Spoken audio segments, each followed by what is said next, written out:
Once again, Israel bombed Syrian army positions near Damascus International Airport. Israel launched 5 missiles from occupied Palestine on Syria. Unconfirmed reports indicate that an arms depot near the airport has been hit, but this remains a speculation. Since 2011, Israel perceived the Syrian war as an opportunity to increase its aggressions on Syria, especially that the overstretched army of Syria is fighting on hundreds of fronts against many terrorist organizations. And despite the fact that ISIS and Al-Qaeda have an active presence on the Israeli borders, the occupation forces have chosen not to strike the terrorists.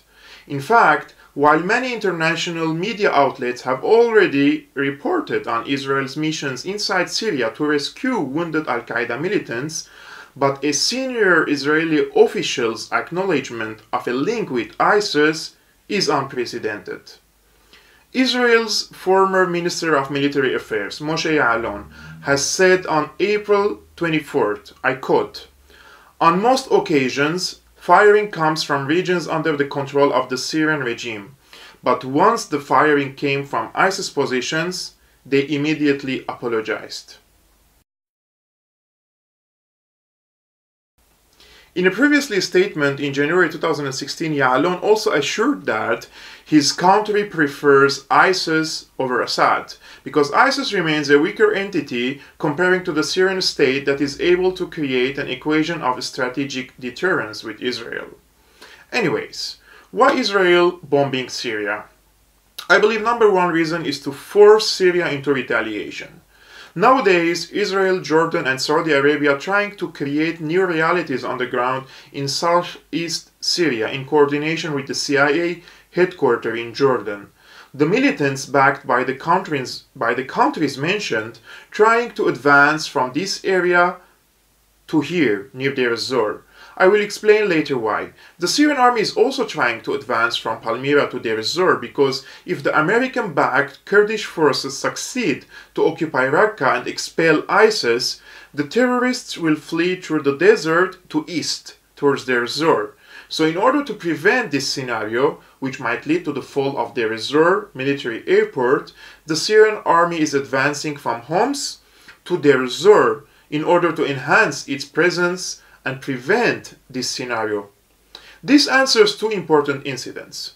One, this is why Trump chose to strike Al-Shayrat air base in Homs, which is a very important military base in the fight against ISIS in central Syria.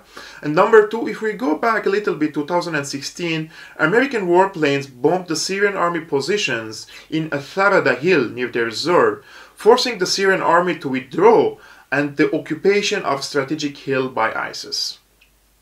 What's left from Deir ez-Zor and Qamishli in these areas are the only hope for Syria to prevent federalization and partition of Syria on sectarian and ethnic basis. Taking these realities into consideration, Israel wants Syria to retaliate in order to have an excuse to increase its support to the anti-Assad militants or to intervene directly and help its proxies to advance and force the partition plan. The second reason for the Israeli strike is to discover the locations of the advanced air defense systems, especially after the recent announcement of Russia that it would provide more air defense systems to Syria after the American aggression on Shayrat air base. Historically speaking, Syria used its strategic weaponry and especially the anti-aircraft missiles only when a full-scale war is erupted with Israel, arguing that anything else can be contained. The third reason is to destroy the military depots used by the Syrian army and Hezbollah in their fights against ISIS and al-Nusra. As I mentioned before, Israel prefers ISIS over Assad. It prefers a divided Syria based on sectarian and ethnic lines, something that gives Tel Aviv the perfect excuse to officially declare itself as only state for Jews.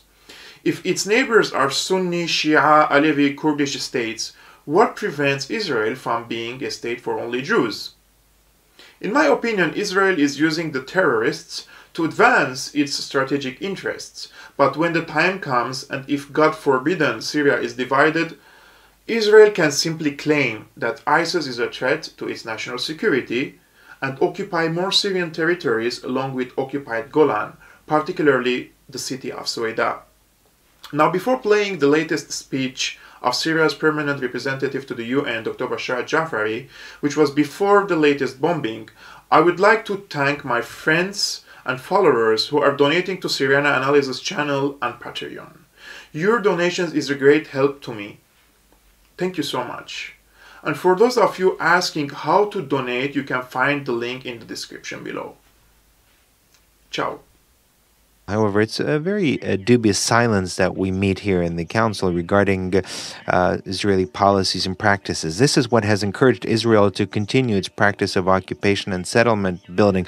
It's also why Israel has violated the plan of disengagement regarding the Golan and all issues related to combating terrorism. It's also why this is why Israel has offered its support to various armed terrorist groups, in particular on the Syrian Golan, in particular the Al-Nusra Front. This is a group that the United Nations considers as a terrorist group. Well, this group actually receives assistance from Israel. So Israel has facilitated the movement of these terrorist groups through the line of demarcation line, and as a result of that, these groups have threatened the Syrian people, and it's the Qatari regime also that has offered its support to these groups. Israel has not contented itself with offering support to these groups, but in fact, it has also tried to violate Syrian airspace and to attack Syria. This took place on the 17th of March of this year in Palmyra. Indeed, Israel provided its assistance to Daesh, which was present in the area just then. All this clearly shows that Israel and terrorism are the two sides of the same coin.